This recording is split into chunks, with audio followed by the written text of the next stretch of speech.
Hi guys, welcome back to Rule of Two, where the Star Wars news saga continues. I'm Terrence. I'm Art. And welcome back to the #1 Star Wars podcast, if you are counting backwards.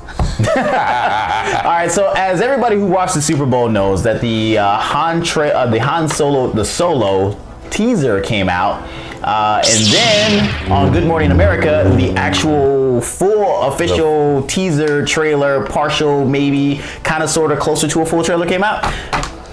Does that make sense? Because basically they added another minute to the teaser that we got on. What constitutes a trailer? What constitutes a trailer? I think when it's 2 minutes or more. No, for real. I think when it's 2 minutes or more. Officially, if it's 2 minutes, it's officially a trailer at 2 minutes or more. If it's under that, it's officially a teaser. A teaser. If it's under, like, I think if it's under a minute, it's a TV spot. Really? Yes. That's interesting. That's interesting to know, guys. Google that. Somebody fact find it and let's find out. Let's get the hashtag research. But anything under, I think anything under a minute is what they do for TV spots. Anything over a minute but under 2 minutes is considered a teaser, and it's always the first one. And then the full trailers are normally 2 minutes plus. If you look it up, people look it up. Anyway, so the Solo teaser trailer. If it's 2 to 10 minutes, then it's a short film. It's a short film. There you go. It's a short film. I think over 3 minutes is a short film. I'm making shit up now. So if you haven't seen it, get out there on YouTube, because we're going to talk about it. And I'm not doing a spoiler warning for our teaser trailer, but I wanted to talk to you about what you thought about the Han Solo trailer. You know, this is a great trailer. Okay. It gave you all the little tidbits of people, the characters that you would want to see. Right. The Han Solo. Yeah. And you have Chewbacca as well. You have Lando. Well, we assume that's going to be Lando. No. He's officially cast as Lando. Officially cast as Lando. He even had this thick, bushy mustache too. I think it's not a Billy D. Williams mustache, but I mean, it's pretty impressive. I'm not gonna. It takes years to develop that. He was, this is a young Lando as well. There you go. He was still perfecting the Billy D. Williams mustache. So along with the established characters that we already know, right? We're gonna get Woody Harrelson. Yes. Emilia Clarke's in this film. Who else did I see that was in the trailer? Did I write down? Those are probably the biggest ones, because they tend to seem like they're making up the crew of the Millennium Falcon, which I didn't know it had a crew. Well, we don't even know if it's the Millennium Falcon. What else would they? Well, they show a glimpse of the cockpit, and it looks pretty Millennium Falcon-ish. Well, but that could just be because it's a teaser and it's not a full trailer. Okay, so maybe it's like what it was. They actually flew another ship, and then when they got to Millennium Falcon, he took all the seats. And stuff out of that one. The way all these new Star Wars films are, you never know. It was Pimp My Millennium Falcon. All right, so I did add a couple questions because after getting your initial feelings about the trailer, because once again, I liked it too. It gave us a little bit of the story, but there were some things that came up in the trailer that I wanted to talk with you about. So first off, one of the key points that they mentioned in the trailer is that Han's starting very young, and he was involved with the Empire, because they mentioned there's a kind of a throwaway line of dialogue where he says that, that's why he got kicked out of flight school. Yeah, so like in the initial TV spot for Super Bowl, he actually talked to one of the Imperial officers about signing up for the Imperial forces. So how do you feel about that, knowing that he actually was part of the dark side? Well, it's not so much part of the dark side. It's not so much part of the dark side. It's more that this is, it's like you live in the U.S. You have young men join the military. Sometimes people join the military even if they're fighting on a side that we feel is the wrong side. Yeah. Okay. But, well, history always tells us later on which is the right and wrong side. Whoever won was the right side. I mean, you had all these kids joining the Americans, leaving the U.S. to join the World War II, to join the Nazis. Right. You know, a lot of people in Germany fought for the Nazis just out of defense of their country. So I totally get it. Okay, so I can look at it that way. You know, I don't see Han as that type of person, but if we look at it that way, I can see why he would join the Imperial. Maybe he had ulterior motives because he wanted to be a pilot. He just felt like... Yeah, he does make that comment in the trailer as well, that, you know, he was going to be the greatest pilot. It's all speculation at this point. That's what we do on this show. We speculate about everything. All right, so it does bring up a thing is that in the original trilogy, he knew an awful lot about the Empire and their procedures. You feel like this is the reason why? Because his experience. This could explain why. When I watching the first three, especially the first one, I assumed he knew what because he was a smuggler, so you kind of have to know your enemy. You know, he knew where they weren't going to check on the ship. You know, like the spots under the grates on the floor, and then that trash schedule. And it was like, oh, you know, they always dump their trash before they go into hyperspace. Who would know that? Besides Finn, because he was part of sanitation. But remember, he was a smuggler. He would have to know what he's trying to get through. But maybe this is how he learned all that stuff, right? Maybe that's how he learned all that stuff. So yeah, that's a great observation. Okay. Another thing that I noticed in there is that we're seeing new bounty hunters. They did show some glimpses, and obviously no dialogue, because why would we have a bounty hunter that actually speaks? But they showed some glimpses of what looked to be bounty hunters. Now, my next question to you is twofold. One, are you excited about what we saw for the images of the bounty hunters? Two, do you think we're going to see Boba Fett? If they showed Boba Fett, it'd be too early on. Okay. Maybe towards the end of the film. He would stole the whole trailer? Yeah. Okay. Yeah, because, I mean, I'm looking forward to a Boba Fett solo film. There you go. Crossover right there. Crossover. So, as far as... Hashtag solo Fett. Solo Fett. As far as the bounty hunters, you know, it's great because you got to remember, he was not the good guy. Right. He is not the pure of heart. He was a smuggler. He shot first. Yeah, there you go. It's documented that he shot first. So, you think this is going to be more of the seedy side, and it's like he's not going to be like your outright hero like we would look at with Luke, unless you watch The Last Jedi, or he's not going to be the shiny knight in armor. This is going to be like, hey, this is what he does to achieve whatever goal that he wants. That's what I'm hoping. So in doing stuff like that, he's going to cross paths with some of the people who aren't the most righteous people? A seedier. Okay, it's going to be a seedier Star Wars film. Yeah. All right, next thing that I noticed in here, Emilia Clarke seems to be a love interest in this film. She sure is mine. I mean, she's a lot of people after Game of Thrones. Maybe not so much after the Terminator film, Genesis. But... Genesis? Genesis. Because it's not Genesis, dude. That's not how you spell Genesis. Number one Star Wars podcast. That's what I'm saying. Number one Star Wars podcast.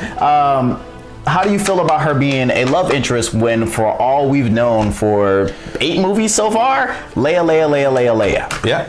Well, 8. Yeah. No. Episode 8. But not 8 films. Only 5. What are you talking about? Oh, because she wasn't in the other 3? Yeah. Sorry, my bad. Come on, guys. I mean, for 8 films, in knowing the Star Wars universe, all we've known is that, whatever, 5 films. 5 films. 5 films. All we've ever known is Leia and Han. How do you feel about having him out there with somebody? I love it, man. Gallivanting around, spreading his smuggler seed. Yeah, you have no, this is a guy who sees an opportunity. This is the opportunity to bang Emilia Clarke. Number one Star Wars If I was podcast. single and I had an opportunity, I would. Hey, you know what? I will smuggle whatever she wants me to smuggle into her. All right, so I was a little weird about it seeing it. It was like, because I didn't think that they would touch on something like that, but I can see what you're saying. It was like, he's a scoundrel. Yeah, he was scruffy-looking nerf herder. So I would see him out there and being something. I mean, you don't get to be frozen in carbonite when a woman tells you, I love you, and your response is, I know. You don't get that. You don't get that on your first love. How amazing you get that from being able to. Okay. Do your thing. Yeah. Put it down. How amazing are you? Pretty amazing. Well, yeah. That's what I've been told. That's you. So I've been told. How amazing are you that a woman doesn't give up on you? You get frozen in carbonite. She goes and risks her life to get you back. I mean, most women are like, heck, you know. She risks her life. She puts on a metal thong bikini for you. There you go. I mean, you go on too long a vacation, some women will leave you. This chick will go out, will ride for you, even if you're frozen in carbonite. So, which means, is this a little shady though? It was like, no. This is him. This is him. This is who he is. This is why she was repulsed and at the same time attracted to. Okay. All right. Cool. So Emilia Clarke's gonna get dumped by the end of this movie. Is what you're saying? Or die. Oh, there you go. That too. All right, because this is Star Wars. All right, Woody Harrelson is also in this trailer. Yes, he's the most intriguing character. He is. I thought maybe he was going to be a villain, but I'm not sure that's what he's going to be. Well, we don't know. Well, he could be a villain and dual roles or something like that. Maybe it's antagonist and protagonist. We have no idea who his character is. I've always liked Woody Harrelson. Yeah, definitely. He is an underrated actor, in my opinion.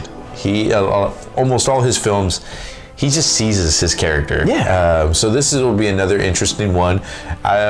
It was fresh when I saw that. I was like, yes, somebody different, but kind of cool. And it's one of the things, he knows how to play a role and not be like, oh, it's Woody Harrelson on screen. Yeah. If you put Tom Cruise in it, it's like, it's just Tom Cruise. It's not. It would take you out of the movie. And it's like Woody Harrelson can blend into the movie and play his character in such a way to where like you enjoy it, but you let go that it's Woody Harrelson playing it. Okay. All right. So one of the last things that I took away from this trailer, and we mentioned it a little bit, how do you feel about the look of Donald Glover as Han Solo? Do you feel like he is doing enough to embrace Lando? Lando. I was like, what? Sorry, I said Han Solo so many times that's all I want to say. Han Solo. All right.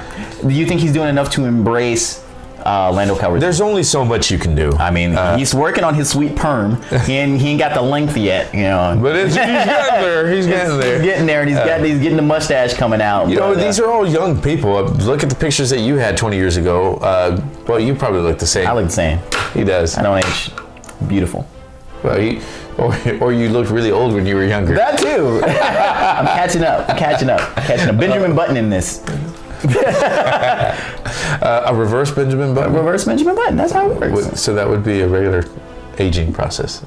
A reverse Benjamin Button. True. All right, so the regular Benjamin Button. All right, I got the regular Benjamin Button going. All right, so you're okay with what they're doing with Lando because Lando has such an iconic look. Yeah, he did. I mean, we can get away a little bit with Han Solo, just throw a jacket on him and put a roguish smile, and then we'll call him Han Solo. Get a feathered haircut. There you go. He had his vest. He had his Farradew. A dark blue vest, and you are Han Solo. You're Han Solo. Put the stripe on your pants. You're good to go, and some thigh-high boots. Lando, on the other hand, you got to know how to rock a cape. You got to know how to rock a perm. You got to be able to freaking get that mustache going. He brought it. I don't know how much was him and how much was makeup. But that brought that little swagger. Yeah. Right. So that man sold Colt 45. You can sell Colt 45. I mean, you got to be full of swagger. What are you talking about? So with him, with Donald Glover. I think it's actually venturing out there a little bit for him because he's played numerous different characters, but this will be the first time that he's playing a character who was already played by another character. Yes. So to try to fill in that role is a little bit harder because we already have preconceived ideas of how this person would have looked. Right. So it's, you have to remove yourself from that and view it, I guess, unbiased and say, okay, how is he going to play this? My thoughts with it when I first saw him, I almost thought that maybe they were doing too much of what Lando looked like.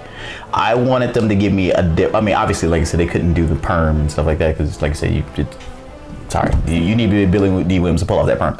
So obviously they're working on that, at least trying to show an early transition into that. But like when I saw the shot of him on it, maybe I looked at it wrong. When I saw the shot of him in what we think is the Millennium Falcon, before you say something, and I saw the shot of him in the cockpit, it looked like he was doing Lando cosplay.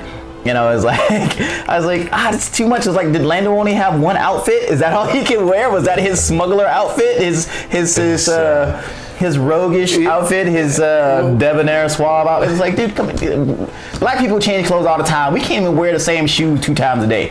So I wanted to see something a little bit different. It was like, I felt like he was doing a little bit of cosplay. And maybe that's just that one scene. Maybe that's the scene where he actually puts on that outfit.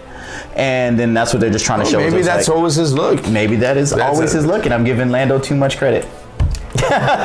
You'll never look at Lando the same. I'll never look at him again. Donald Glover, you better do him justice. All right, so final thoughts about this trailer. This was a great teaser. Great teaser. There you go. Great teaser because it really leaves a lot of questions out there. Yes, a lot. But it raises a lot of new ones as well. Yes. Can't wait till we do our lowered expectations. Lowered expectations. For those of you that don't know what we're talking about, go ahead and watch the previous. Yeah, the previous one. For Last Jedi. The Last Jedi, Lowered expectations. Lowered expectations. Every Star Wars film going in from here on out, lowered expectations. Lowered expectations. So there you go. For all you people who hate Last Jedi, we went in with lowered expectations, so that's why we enjoyed it. My last thoughts with this trailer is that I'm glad I got to see some stuff about the story because I was a little worried about what they were going to do about the story. I'm trying to let go that his mannerisms and his voice doesn't sound like Harrison Ford. I'm trying to let go of that, and I'm ready to accept what they give us in his rendition of Han Solo. So that's where I took it. It's like, I like a lot what they're doing. I want to know more backstory, but I hope they don't keep us too far in the backstory. The one thing I do want to know is how he met Chewie. Well, it seemed like that. They showed them together. I'm hoping that this is how they show the life debt. Okay. I'm telling you, dude, he's gonna be walking by and Chewie's gonna trip and he's gonna catch him and he's gonna stand him back up and he was like, hey, you owe me your life. Ride or die. Ride or die for that trip. You could have died. You could have broke your face or something or landed on Master Hair or whatever Wookiees break. His hair would have been all matted. They would have been matted, sir. You owe me your whole life to ride my ship. All right, take us home. Hey guys, don't forget to comment, like, follow us. Just really tell us what you think. I'd love to hear some of your feedback on what you think about this trailer. Some of the questions that maybe we didn't catch that you'd like to, that you caught. There you go. All right, so for Aspen, I can't even tell you where she's at. And Manny at home doing nothing where he should have been on the show. Well, actually, you know what? This is our show now. Manny is no longer allowed on Ruler 2. I'm Terrence. I'm Art. May the force be with you. And also with you. Hey guys. Yeah, hey guys. Hey, welcome to the new Rule 2. That's what I feel like when I do the fucking films you used to see. I feel like I sound like a fucking game show host when I do it. Hey guys, welcome to the new Rule 2. This is Art and Manny. Terrence coming at you with newest goods.